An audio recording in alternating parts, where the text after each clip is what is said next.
Monsieur le directeur général de la FAO, Madame la commissaire africaine de l'agriculture, Mesdames et Messieurs les ministres, honorables délégations, chefs de délégation, membres de délégation, je suis ravi d'être avec vous aujourd'hui lors de cette rencontre et conférence régionale de la FAO pour l'Afrique.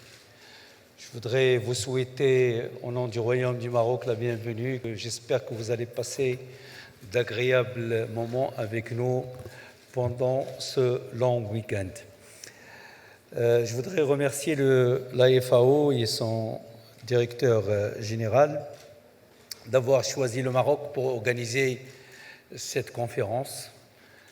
C'est important pour l'Afrique, c'est important pour nous aussi au Maroc de vous recevoir ici et de partager avec vous les expériences vécues dans des différents pays.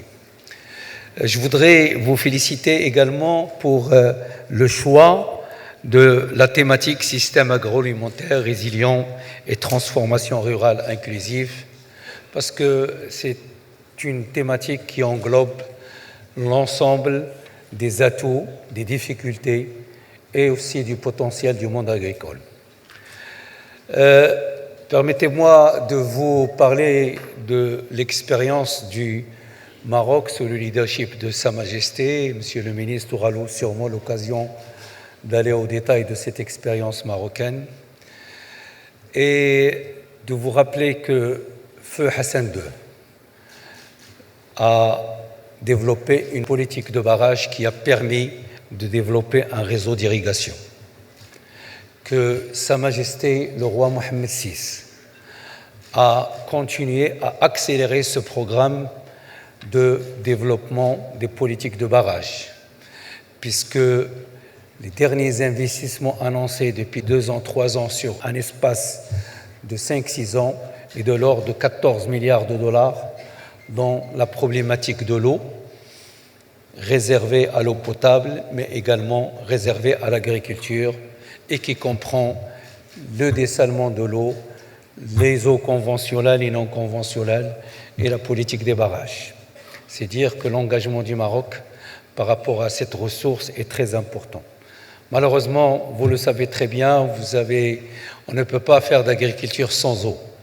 Et donc, tous les moyens pour mobiliser cette ressource rare et capitale doivent trouver le financement, surtout pour nous, les pays africains. Le Maroc, dans ce développement inclusif, bien sûr, le premier bénéficiaire de tout développement de l'agriculture, c'est le monde rural. Si vous avez une bonne agriculture, si vous avez de l'irrigation, vous avez automatiquement de la valeur ajoutée, vous avez des produits à meilleure valeur ajoutée. Si vous transformez ces produits dans ces régions et ces bassins de production, si vous arrivez à trouver également du potentiel pour faire des abattoirs, avoir des souks, avoir des marchés de gros proches de ces bassins de production, automatiquement, on arrive à créer de la valeur, à améliorer le revenu de l'agriculteur. Et ça, c'est très important pour les ressources du monde rural. Et c'est avec ça qu'on peut faire du développement dans les régions agricoles.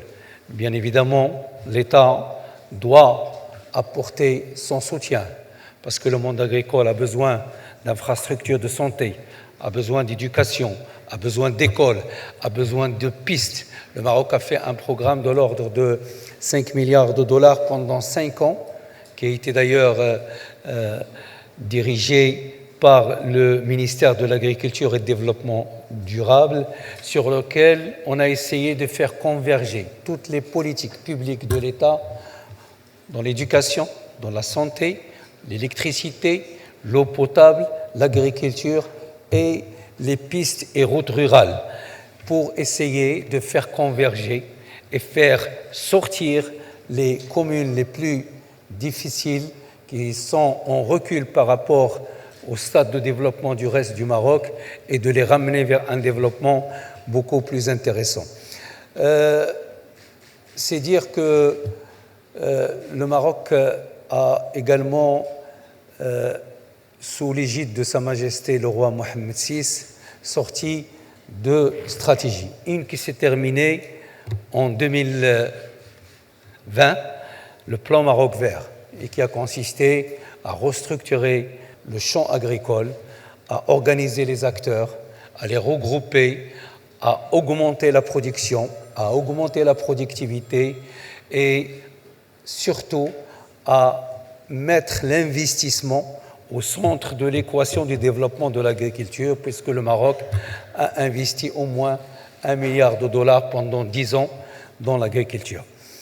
Et puis, en 2020, nouvelle stratégie qui a porté le nom donné par Sa Majesté le Roi, Génération Green, qui cette fois-ci touche la partie amont, production, transformation, mais également le capital humain et s'intéresser à l'agriculteur lui-même qui a besoin d'une meilleure valorisation de ses revenus, de son salaire, mais également qui a besoin d'une protection sociale et sur lequel a besoin de développement humain pour pouvoir toucher les deux piliers qui sont la production, mais également le facteur humain.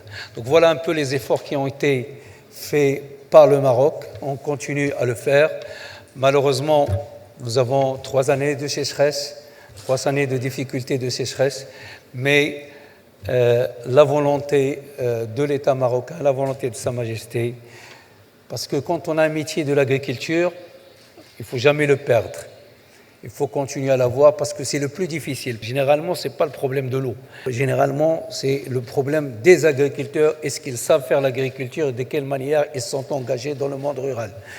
Et aujourd'hui, cette possibilité nous donne, je dirais, de l'ambition parce que nous avons cette expertise à continuer à faire de l'agriculture.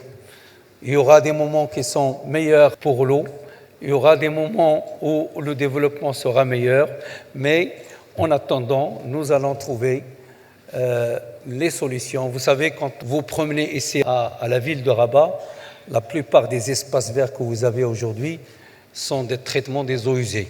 Quand vous allez à Marrakech, la plupart des golfs où vous pouvez jouer, c'est le traitement des eaux usées. Quand vous allez à Agadir, la plupart des espaces verts sont traitements usés, donc c'est tout ce qui est non conventionnel. Aujourd'hui, la région de Souss Messadaa, qui est proche d'Agadir et qui est une région d'exportation par excellence, travaille à partir de l'eau de dessalement.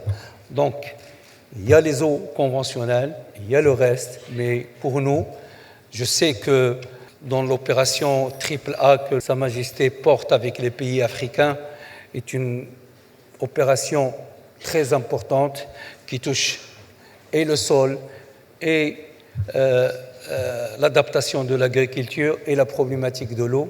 Aujourd'hui, j'étais porté à parler beaucoup plus de l'eau parce que c'est la problématique de l'heure, mais en tous les cas, de telles rencontres, Monsieur le Directeur général, avec tel nombre de ministres et honorables ministres présents, peut enrichir ce débat et construire réellement une offre pour le monde parce que l'Afrique peut nourrir le monde à l'avenir et le nourrir de manière très convenable.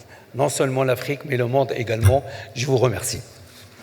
قبل ما تخرجوا ما تنسوش تابوناو في قناة أشكاين وتفعلوا الجرس باش يوصلكم الجديد في الحين. إذا عجبكم المحتوى بارتاجيوه مع أصدقائكم، ولمزيد من الأخبار تيليشارجوا تطبيق أشكاين من بلاي ستور وأب ستور.